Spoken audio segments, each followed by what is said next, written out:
Bueno, continuando con nuestro tema de la comunicación no violenta, que llevamos pues ya, ¿cuánto llevaremos, Edmita? Como un ciclo Ya llevamos larguito, ¿no? unas, sí, señor, sí, unos Sí, 5.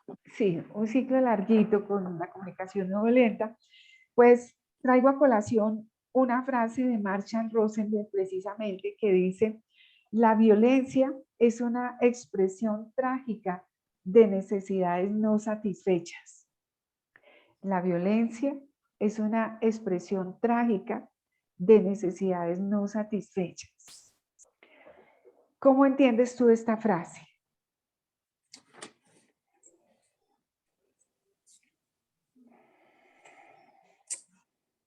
Porque, porque muchas veces, Sí, pero porque es como una frustración de algo que hemos querido y no lo hemos logrado, ¿sí? sí. Ujú. Entonces eso hace que de pronto actuemos con violencia.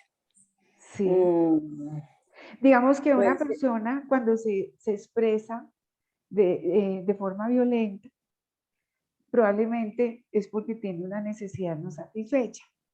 tiene una necesidad no ¿Sí? satisfecha. Y a Y veces entonces se quedan ahí, ¿sí? No tratan de solucionar o de evolucionar como de ser jirafas, sino que se quedan ahí en esa insatisfacción. Entonces sí, normalmente van cada vez que de pronto recuerden o que se les da la oportunidad, van a actuar de esa manera. claro. Y nos ha pasado a nosotros también, ¿no? Por Sí, ejemplo, sí, una mamá que está corre con sus niños y los niños no hacen caso. Por ejemplo, que eso sucede, ¿no? La mamá tiene un tiempo corto para llevarlos al colegio y también tiene un tiempo corto para arreglarse y salir a su trabajo. Los niños se portan mal, o no es que se porten mal, sino que hacen las cosas más lentas de lo normal. o El- hacen el- otra cosa porque ellos no están tan interesados, por ejemplo, no están interesados de irse para el colegio. Entonces además, de pronto hacen otra cosa y la mamá sí está en su corre-corre, en su claro, angustia. sí, angustia, exactamente. Entonces, ella como tiene tanto afán, resulta diciendo cosas que ofenden a los niños.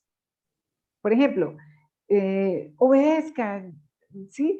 Es el colmo, muévanse, Estos chinos que no ¿sí? hacen caso. Esos chinos que no hacen caso, exactamente, Sí, cosas así. Entonces ahí viene perfectamente esta frase, la violencia es una expresión trágica de necesidades satisfechas. no Todos, satisfechas, sí. no satisfechas, gracias, Elmira, no satisfechas, todos en cierta forma hemos sido violentos, Sí, ¿sí? Con nosotros mismos y con los demás. ¿Y la raíz dónde está? En las necesidades. Tal vez porque no nos enseñaron la importancia de valorar nuestras necesidades, como si esto fuera un acto egoísta. Es que ni siquiera las identificamos. Y esa es una pregunta que nos hace Marshall, nos invita a que nos preguntemos cómo estamos con nuestras necesidades. ¿Qué te parece esto, Irmita? ¿Cómo te suena esta parte? muy bien, porque realmente muchas veces no ni nos damos cuenta. Entonces, si no nos damos cuenta de ellas, están tan adentro, están tan arraigadas a nuestro ser, han estado a través de tantos años que entonces no nos damos cuenta. Entonces, lo que tenemos que hacer es tratar como de reflexionar, de mirarnos hacia nosotros mismos y tratar de satisfacer esa necesidad. Perfecto. Entonces, si yo no reconozco mis necesidades, yo voy a responder de forma agresiva. Siempre violenta, Sí, siempre agresiva. sí, porque voy a achacarle al otro esa insatisfacción que me compete únicamente a mí. Por ejemplo, todas las personas tenemos diversas necesidades, necesidades espirituales, mentales, sociales, laborales, económicas, etcétera, ¿verdad? Pero ¿qué sucede? Que esperamos que los otros las adivinen. Y cuando no las adivinan nos ponemos bravos. ¿Si es así o no es así? Así es, así.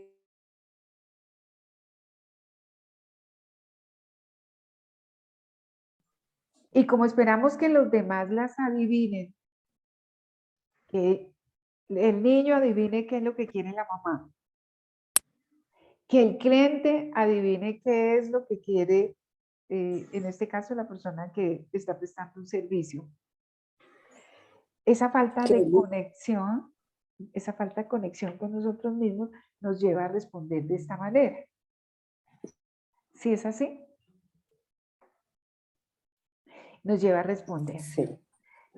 Aquí hay una frase de Tao Te Ching, que precisamente en un documento de comunicación no violenta de la Fundación para la Comunicación No Violenta de Jorge Rubio Olet, que es uno de los, digamos, de sus figuras punteras, que además entrenan muy, muy bonito, dice lo siguiente: los antiguos maestros no intentaban educar a las personas, sino que les enseñaban amablemente a no saber. Cuando las personas creen que conocen las respuestas, es difícil guiarlas. Cuando las personas saben que no saben, son capaces de encontrar su propio camino. ¿Cómo entiendes tú esta parte? Está lo que estamos diciendo, ¿no? O sea, según dice ahí el actor, los antiguos maestros no enseñaban cómo resolver esas necesidades. Entonces tenía que cada ser descubrirlas o uno mismo descubrirlas para poder solucionar esa dificultad, esa necesidad. O sea, tenía Sí, que autoconocerse sí. para satisfacerla, aunque muchas veces están tan arraigadas las creencias que nos negamos a aceptar esas necesidades y es lo que nos lleva de pronto a actuar violentamente. Sí, me parece muy interesante lo que estás diciendo porque realmente eh, nosotros somos unos grandes desconocidos de nosotros mismos. Casi que viajamos la vida entera con un desconocido. Y desde pequeños nos deberían decir, ¿quién eres tú? ¿No? ¿Qué no sabes tú? Mira, porque aquí les enseñaba amablemente a no saber, ¿no? No, es que yo soy un niño alegre. Eso es una parte de ti, pero ¿cuáles no sabes de ti? Hay muchas que no sabes de ti. Potencialmente, todos podríamos hablar diferentes idiomas, tocar instrumentos, podríamos hacer muchas cosas, pero nos hemos quedado en lo que sabemos de nosotros mismos, pero no indagamos en lo que no sabemos. Somos un universo. Dime. Y otro problema es que también nos mentalizamos que no somos capaces. Sí, Ah, no, yo no soy capaz. Resulta que somos sí, capaces de todo. sí. Somos capaces de muchísimas cosas. Entonces ahí empezamos a negar las necesidades, ¿no? Ahí las negamos, porque si descubriéramos o no omitiéramos o no reprimiéramos esa necesidad, por ejemplo, de, de aprender un instrumento, ¿no? Casi que no nos la permitimos que nazca. Por lo que tú dices, está el limitante, ¿no? De lo que hemos aprendido nosotros, pero no nos permitimos que otras cosas no sabemos. Y aquí viene otra frase de Martin Luther King, que tú sabes pues que la comunicación no violenta tuvo su inspiración precisamente en el trabajo de Martin Luther King, que me permito, digamos, pronunciarlo tal cual se escribe, y obviamente de Gandhi, ¿no? El Dalai Lama y bueno, todas estas Todos figuras los que han trabajado sobre la paz. que trabajaron sobre la paz, ¿no? O que han trabajado. Lógicamente faltan muchos por nombrar, pero bueno, dice esta frase de Martin Luther King: la perspectiva de la no violencia no cambia inmediatamente el corazón del opresor. Lo repito, la perspectiva de la no violencia no cambia inmediatamente el corazón del opresor. O sea, no es simplemente decir, bueno, no vamos a ser violentos para cambiar. No, no es suficiente. En primer lugar, actúa sobre los corazones y las almas de los que están comprometidos con la misma. ¿Esto qué quiere decir? Que para nosotros entrar en un proceso de no violencia, necesitamos comprometernos. No es simplemente teóricamente acercarnos, sino cómo hago de esto una realidad permanente, ¿verdad? Les proporciona un nuevo respeto hacia sí mismos, les exige una fortaleza y un valor que no sabían que poseían, y al final llega al oponente y sacude de tal manera su conciencia que la reconciliación se hace realidad. Entonces, aquí tenemos elementos importantes. El primero, no es suficiente, como lo denunciaba hace un momento, entender que queremos ser personas no violentas, o mejor, que queremos ser personas pacíficas. No es suficiente, porque ahí queda escasamente en una cognición, digamos que fortuita, ¿no? Digamos, efímera más bien sería la palabra, ¿cierto? Para de verdad entrar ahí, tenemos que ir a nuestro corazón y a nuestra alma y preguntarnos, ¿yo sí quiero comprometerme con ese cambio o no? ¿O me gusta hacer como era antes? ¿Qué prefiero? Después de eso, si yo quisiera estar en este cambio, tendría que desarrollar fortaleza. ¿Fortaleza para qué? Para mantenerme en mi cambio. Y para esa fortaleza se necesita perseverancia. Por eso nos han dicho que la perseverancia alcanza lo que la dicha no hace, ¿no? Entonces vamos a perseverar en aprender esto nuevo que no conocíamos, pero que además nos lleva al respeto hacia uno mismo.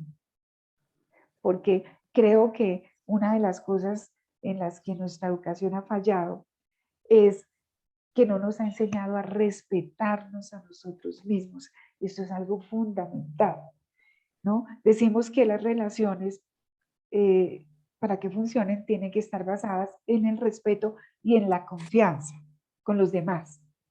Pero no profesamos con nosotros mismos el respeto que nos debemos tener como seres humanos que somos.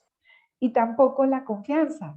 No confiamos en nosotros mismos para nada, pero para nada, ¿no?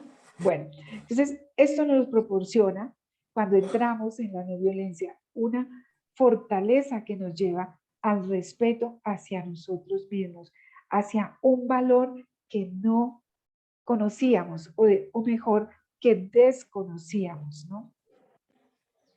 En ese momento es cuando empezamos como a, dice aquí, sacudirnos, ¿no? Como si no nos hubiéramos sacudido, como si no nos hubiéramos dado cuenta, ¿verdad? Como a despertar. Y a despertar, exactamente, para entrar en una reconciliación que se hace con la realidad, que se hace realidad. Finalmente podemos llegar ahí. Bueno, entonces, ¿qué te llevas? Hoy hicimos una tertulia cortica, pero sustanciosa. ¿Qué te llevas de la tertulia de hoy? Bueno, pues lo importante de la no violencia es que nosotros mismos no nos conocemos. Actuamos porque tenemos necesidades insatisfechas y muchas veces ni somos conscientes de ellas mismas. Entonces, lo que tenemos que hacer es empezar como a tener un compromiso con nosotros mismos, Sí, de sí. conocernos, de no agredirnos, de respetarnos, de llegar a a tener como una fortaleza. Sí. Y esa fortaleza también se logra, y todo esto lo logramos, es a través de la perseverancia. O sea, yo solamente no vamos a decir las dos, me amo intensamente, ¿sí? Sí. Pero salgo allí y yo misma me vuelvo un chacal, digamos. Sí. Entonces, no, eso es un proceso que hay que llevar con mucha, pienso realmente en todo, lo importante es el compromiso, la perseverancia que nos va a llevar a fortalecernos, a respetarnos, a, a tomar conciencia como seres humanos y confianza en nosotros mismos. Claro, Entonces, ahí se resume. sí, está muy bien. Y me gusta lo que dices por lo siguiente, porque nos llevaríamos una tareita para la próxima semana. La tareita es la siguiente. ¿Qué es respetarme? ¿Qué significa eso de respetarme? Porque es que no lo sabemos. Sí. ¿Qué significa confiar en mí? O sea, yo sé que mis relaciones pacíficas van a fundamentarse en el respeto y la confianza que tenga con el otro. Pero primero tengo que comenzar con entender qué es respetarme, qué es confiar en mí. Y también la pregunta sería, ¿qué es respetar al otro? ¿En qué consiste respetarlo? Confiar, ¿en qué consiste confiar? ¿No? Entonces, bueno, namaste. Gracias, Edilmita. Y nos vemos entonces la próxima semana. Ok, muchas Bueno, gracias. un abrazo para ti. Gracias.